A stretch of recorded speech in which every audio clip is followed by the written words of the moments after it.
Morning friends, எல்லாருக்கும் வணக்கம். இன்றைக்கி வந்து திங்கட்கிழமை சந்திர பகவானுக்குரிய நாள். நாம் எப்பொழுதுமே சொல்லுவோம், சூரியனுக்கும் எந்தவித பிரதிபலனும் இல்லாமல் நமக்கு ஒரு இது செய்கிற இது வந்து சூரியனும் சந்திரனும். அதுக்கு வந்து நம்ம டெய்லி ஒரு நமஸ்காரம் போட்டுறணும். இன்றைக்கு வந்து அதற்குரிய தானியம் வந்து நெல் இல்லாட்டினாக்கா அரிசி. ஓகேங்க ஃப்ரெண்ட்ஸ், வச்சு நீங்கள் வீட்டில் வச்சு அதை நினச்சி நாம் ஒரு விளக்கேற்றி ஒரு நமஸ்காரம் பண்ணாலே போதுமானது. ஓகேங்க ஃப்ரெண்ட்ஸ், 15/7/2024 மங்களன் மங்கள் 15/7/2024 திங்கட்கிழமை, ஜூலை மாதம், குரோதி வருடம் ஆனி மாதம். குரோதி வருடம் ஆனி மாதம் 31 இன்றைக்கு 32 தேதி நாளைக்கு இருக்குது. அதே மாதிரி புதன்கிழமை தான் மாதம் பிறக்கிறது. நவமி திதி. இன்னைக்கு வந்து நவமி திதி. தியாஜிதம், அமிர்த யோகம், சித்த யோகம், உபேந்திர நவமி. இன்னைக்கு வந்து உபேந்திர நவமி. திருமாவிருஞ்சோலை ஸ்ரீ கள்ளழகர் ராமநாதபுரம் ஹனுமார் வாகனத்தில் பவனி. வீரநல்லூர் ஸ்ரீ பூமிநாத சுவாமி வீரவநல்லூர் ஸ்ரீ பூமிநாத சுவாமி தெப்பம். இன்றைக்கு வந்து 122வது காமராஜர் பிறந்த தினம். இன்றைக்கி வந்து காமராஜர் பிறந்த தினம். அவர் வந்து எவ்வளவு எளிமையாக வாழ்ந்தார். தமிழக முதல்வராக இருந்தாலும் கூட அவர் எவ்வளவு எளிமையாக வாழ்ந்தாருங்கிறது ஊருக்கே தெரியும். மதியானம் குழந்தைங்கள்லாம் படிக்கணும், அந்த சாப்பாடு இல்லாமல் இருக்கக்கூடாதுன்னு தான் மதியான சாப்பாடே அவர் கொண்டுட்டு வந்தார். அவ்வளவு ஒரு எளிமையானவர். அவரும் அவரோட ஃப்ரெண்டு கக்கன்லாம் ஒரு கூட்டத்துக்கு போகணுன்னா 2-3 வேஷ்டி தான் வச்சுருப்பாங்களாம். அதை துவைச்சி வா போகலான்னு ஒரு தடவை கக்கனை கூப்பிடும் பொழுது அவர் சொன்னாராம், இருடா வேஷ்டி துவைச்சி போட்டிருக்கேன், அதை காஞ்சி தான் கட்டிட்டு வரணும் அப்படின்னு சொன்னாங்க. அவ்வளவு எளிமையாக, உடைகள் கூட அதிகம் இல்லாமல் அவங்க நினச்சா என்ன வேணால் பண்ணியிருக்க முடியும். ஆனாலும் எளிமையாக தான் அவங்க இருந்தாங்க. அவங்களுக்கெல்லாம் சொத்து கித்து எதுவுமே இல்லை. அதனால் அவரோட பிறந்த தினம் இன்று. அவரை வந்து நாம் எப்பொழுதும் நினைவு கூறுவோம். இன்றைக்கெல்லாம் பள்ளிகளில் வந்து ஒரு சாப்பாடு கிடைக்கிது. எம்ஜிஆர் கொண்டுட்டு வந்தால் அதுக்கு முன்னாடியே காமராஜரும் கொண்டுட்டு வந்தார். அவ்வளோ நல்லாயிருக்கும் அந்த சாதம். வந்து அப்போ நாங்கள்லாம் எங்கள் ஊர் கிராமத்தில் இருக்கும் பொழுது நாங்கள் மதியானம் சாப்பிடுவோம். கோதுமை சாப்பாடுன்னு ஒரு நாள் வந்து கோதுமை சாப்பாடு தேவாமிர்தம் மாதிரி இருக்கும். ஒரு நாள் வந்து வெறும் சோறு, அதாவது நெல் சோறு வந்து கட்டி சோறு மாதிரி போடுவாங்க. அப்படியே கெட்டியாக அவ்வளவு ஒரு தேவாமிர்தமாக இருக்கும். நம்ம என்ன போட்டாலும் இனிமேல்லாம் அந்த தேவாமிர்தம் வராது. அப்படி அந்த அம்மா செய்துவாங்க. நாங்கள்லாம் சாப்பிடுவோம். எங்களுக்கு ரொம்ப அப்போ கிராமத்துலலாம் அங்கே தான் ஊருக்கே ஒரு ஸ்கூல் தான். எல்லாருமே பணக்காரர்லேருந்து எல்லாருமே அங்கெல்லாம் அந்த தான் வரும். அங்கே சேலம் பக்கத்தில் ஒரு கிராமத்தில் அப்போ இருந்தது. எங்கள் தோட்டமெல்லாம் அங்கே இருக்கும் பொழுது ரொம்ப நல்லா எங்கள் தோட்டத்து மேலே தான் அந்த வாத்தியார் ஐயெல்லாம் போவார். சேரெல்லாம் சைக்கிளில் தான் போவாங்க. அப்போல்லாம் பெரிய இதெல்லாம் இல்லை. எப்போ யாரோ ஒருத்தர் தான் சைக்கிளில் தான் போவாங்க. அவ்வளோ ஒரு நல்லா இருந்தது. ஒரு புக்கு தான் நான் 3ஆவதுல தேர்ட் ஸ்டாண்டர்ட் படிக்கும் பொழுது தான் இங்கிலீஷு என்னுடைய பேரை வந்து பரமேஸ்வரின்னு ஸ்லேட்டில் எழுதிக்கிட்டு போவேன் நான். அவ்வளவு அருமையான ஒரு கல்வித்தரம். பணமெல்லாம் எதுவுமே கிடையாது. வந்து 1 வயசு 1/2 வயசு 5 மாதம்னா கூட அவங்களே அதை அட்ஜஸ்ட் பண்ணி எழுதுவாங்க. அவ்வளவு ஒரு குடும்ப நண்பர்களாக தான் வாத்தியாருங்க இருப்பாங்க. எளிமையாக தான் அவங்க இருந்தாங்க. அப்படி ஒரு அந்த ஒரு பொற்காலம்லாம் இனிமே வரவே வராது. நாங்கள் எங்கள் காட்டிலலாம் கடலக்கா போட்டிருப்பாங்க. அப்போல்லாம் லீவ் எடுத்துக்குவோம். கடலக்கா பிடுங்குற அன்றைக்கெல்லாம் சார் வந்து காட்டுக்கே வந்துடுவாங்க. அவ்வளவு ஒரு இனிமையான அந்த பொற்காலம்லாம் இனிமேல் திரும்பி வராது. கல்விக்குன்னு ஒரு புக்கு தான், ஒரு ஸ்லேட்டு, ஒரு புக்கு தான், ஒரு மஞ்சள் கலர் பையில் போட்டுட்டு போயிடுவோம். எவ்வளோ வசதி படைத்தவங்களாம் அந்த ஒரு ஸ்கூல் தான் அந்த கிராமத்தில் இருக்கும். அவ்வளோ நல்லா படிப்பு சொல்லி தருவாங்க. காலையில் 9 மணிக்கு போயிட்டோன்னா சாயங்காலம் 4:15க்கு விடுவாங்க. 4:30க்கெல்லாம் வீட்டுக்கு வந்துடுவோம். அவ்வளோ ஒரு நல்லா இருந்துச்சு. அது இதுலேயே போயிடுச்சு. அவ்வளோ அந்த மலரும் நினைவுகள்லாம் நம்ம சொல்லவே முடியாது. அந்த பொற்காலம்லாம் இனிமேல் திரும்பி வாழ்னாலும் வராது. தியாஜிதம், காமராஜர் பிறந்தநாள். காமராஜர் வந்து ஒரு நாள் ஸ்கூலுக்கு வந்து விசிட் அடிச்சிருக்கார் சொல்லாமல்.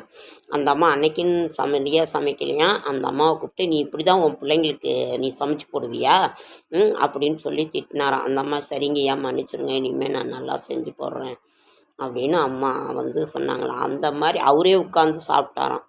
அந்த மாதிரி அவ்வளோ ஒரு நல்லவங்க, அவ்வளோ ஒரு மக்களுக்கு செய்யணும்னு தான் அரசியலுக்கு வந்து முதலமைச்சராக இருந்து அவ்வளோ ஒரு இதாக இருந்தாங்க. இந்திரா காந்தி அம்மாயிலேருந்து அம்மையார்லேருந்து எல்லாருமே அவ்வளோ ஒரு மதிப்புமிக்க ஒரு தலைவர்களாக இருந்தாங்க. இப்போல்லாம் கொஞ்சம் தெரியல, நம்ம எதுவும் சொல்லக்கூடாது. ஓகேங்க ஃப்ரெண்ட்ஸ், இன்றைய சூரிய சொல்லிக்கிட்டே போகலாம். அதை டைம் இல்லாத காரணத்தினால நாம் அதை நிறுத்திக்கிறோம். சூரிய உதயம் வந்து 6, மிதுன நாளிகை வந்து 0/20/20.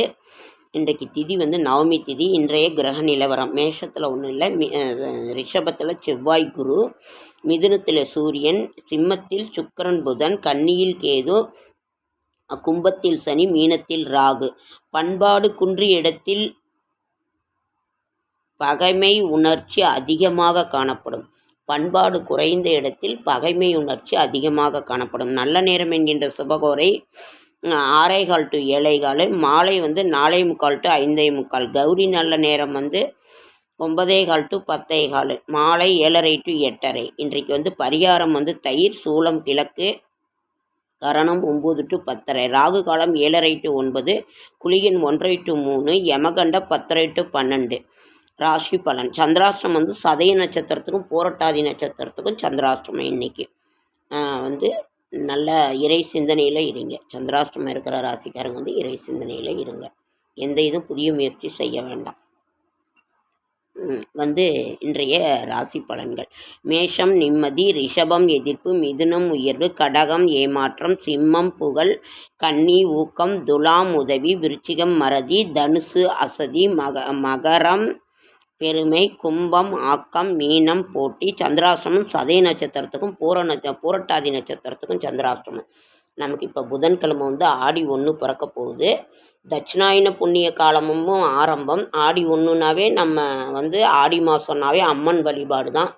நம்ம வந்து மாரியம்மன் கோவிலெல்லாம் வந்து மாரியம்மன் சாமி கும்பிடுவோம். கூழ் வந்து காய்ச்சி ஊற்றுவாங்க, நீர்மோர். அதெல்லாம் ஏன் அப்படிங்கும்போது சூடு குழந்தைங்களுக்கே ஒரு அம்மை போடும். அந்த இதெல்லாம் வரக்கூடாதுங்கிறதுக்காக தான் அம்மனுக்கு வந்து குளுமையான ஒரு தயிர் சாதம், கூழ் வார்ப்பாங்க.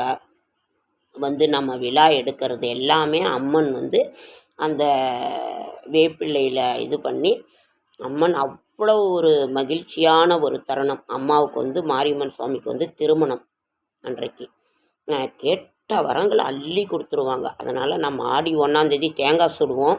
அதே மாதிரி குலதெய்வத்தை நினைத்து நம்ம கும்பிட்றதும் ஆடி மாதம் ஃபுல்லாமே ஆடி மாதம் முதல்ல இது பண்ணுவோம். அதனால் இந்த ஆடி அழகான உத்தராயண புண்ணிய காலத்திற்கு நாம் விடை கொடுத்து தட்சிணாயன புண்ணிய காலத்தை நாம் வரவேற்போம். ஆனி மாதத்திற்கு விடை கொடுத்து ஆடி மாதத்தை, அந்த அம்மனுக்குரிய ஆடி மாதத்தை, அழகான ஆடி மாதத்தை நாம் வரவேற்போம். மாரியம்மன் சாமிக்கெல்லாம் உகந்த நாள். குலதெய்வத்தை நினச்சி கும்பிடுங்க. இந்த ஆடி மாதத்தில் 1ஆம் தேதியில் குலதெய்வத்துக்கு முடிஞ்சால் போடுங்க, இல்லைன்னா வீட்லேயே நினைத்து அவங்கள கும்பிடுங்க. எத்தனை இது தாண்டினாலும் அந்த குலதெய்வம் வந்து குறுக்க நிற்கும். அவங்க தான் வழிவிடணும். அதனால் குலதெய்வத்தை நினைத்து நம்ம வந்து அதை நீங்கள் சாமி கும்பிடுங்க. நாளைக்கு வந்து இன்றைக்கி 32 ஆனி மாதம். கும்பகோணம் தீ விபத்தில் மறைந்த இளந்தளிர்களின் 20ஆம் ஆண்டு நினைவு தினம். அது என்ன சொல்கிறது, அப்படியே நெஞ்சே பதறி போயிடும் நாளைக்கு அந்த தினம். கும்பகோணத்தில் தீ விபத்தில் மறைந்த இளம் தளிர்களின் 20ஆம் ஆண்டு நினைவு தினம். 20 வருஷம் ஆகிடுச்சான். அப்போ அதெல்லாம் நினைக்கும் பொழுதெல்லாம் நெஞ்சு அப்படியே பதைக்கும். அதனால் நாம் அதே மாதிரி புதன்கிழமை ஆடி 1ஆம் தேதி வந்து ஏகாதேசி விரதமும் வருது. ஏகாதசி விரதமும் இருக்குது. அன்றைக்கி ஃபுல்லாமே இருக்குது. அரசு விடுமுறை. மொகரம் பண்டிகை அரசு விடுமுறை. அன்றைக்கி வந்து ஆடி 1ஆம் தேதி வந்து மொகரம் பண்டிகை அரசு விடுமுறை, ஏகாதசி திதி. ஓகேங்க ஃப்ரெண்ட்ஸ், இன்றைக்கி நிறையா என்னென்னவோ பேசணும்னு நினச்சோம், அது முடியாமல் போயிடுச்சு. இந்த கல்வியை பற்றி பேசினோன்னு எல்லாரும். அதனால் ரொம்ப நல்லா படிங்க. நம்ம பாட்டுக்கு ஸ்கூல்லேருந்து வந்துட்டு கொஞ்ச நேரம் விளையாடிட்டு படித்தாலே இன்றைக்கி வந்து ஜாதகத்தை பற்றி பார்க்கலான்னு நினச்சேன். கோச்சார பலன்கள் நிர்ணயம், ஜோதிடமும் நடைமுறை வாழ்க்கையும். எங்கள் ஜோதிட ஆசிரியர் வந்து நிறைய நாங்கள் 2 இடத்துல படித்தோம். நிறைய புக்ஸ் எல்லாம் வீட்டில் இருக்குது. அதனால் வந்து ஜோதிடமும் நடைமுறை வாழ்க்கையும் நாம் நிறைய பேசணும்னு நினச்சேன். இப்போ டைம் ஆகிப்போச்சு. நாம் ஃபஸ்ட்டு ஜாதகத்தை கொடுத்த உடனே நம்ம எடுத்து பார்க்குறது முதல்ல வயசு, 2வது கோச்சாரம், அப்புறம் வந்து திசா இருப்பு பலன்க. திசா இருப்பு வந்து அதில் கொடுத்துருப்பாங்க ஜாதகத்தில். அப்போ என்ன திசை இப்போ நடந்துக்கிட்டு இருக்குது அப்படிங்கிறத கணிப்போம். அதுக்கப்புறம் திசா புத்தி அந்தரம். அதற்கு பிறகு வந்து நாம் இப்போ என்ன இதில் வந்து ஓடிக்கிட்டு இருக்குது அப்படிங்கிறத வச்சு தான் நம்ம ஜாதகம் எடுத்த உடனே நம்ம வந்து சொல்லுவோம். அந்த வயதை வந்து போட்டு இப்போ நடந்துக்கிட்டு இருக்கிற தேதியும் அவங்க பிறந்த தேதியையும் போட்டு கழித்து என்ன வயதுன்னு சொல்லுவோம். அது அப்புறம் இன்றைய கோச்சாரத்தை வந்து பஞ்சாங்கத்தை பார்த்து எழுதிக்கணும். 2 3வது நம்ம இருப்பு திசையை வந்து கணித்து இது பண்ணணும். அதனால் அதே மாதிரி சாரபலம் பார்க்கணும். நாம் சாரபலம் பார்க்காம எந்த ஜாதகத்தையும் பார்க்க முடியாது. சாரபலம் பார்த்து தான் நம்ம அந்த ஜாதகத்தை ஒவ்வொரு ஜோதிடருமே பார்ப்பாங்க. அதனால் பெரிய பெரிய ஜாம்பவான்கள்லாம் இருக்காங்க. அவங்க முன்னாடி நம்ம தூசு தான். நாம் என்னதான் படிச்சிருந்தாலும் நான் யூடியூப்லலாம் பார்க்குறேன். அவ்வளவு ஒரு பேச்சு திறமையோடையும் நகைச்சுவையோடையும் சொல்கிறாங்க. எனக்கு பார்க்க ரொம்ப ஆசையாக இருந்துச்சு.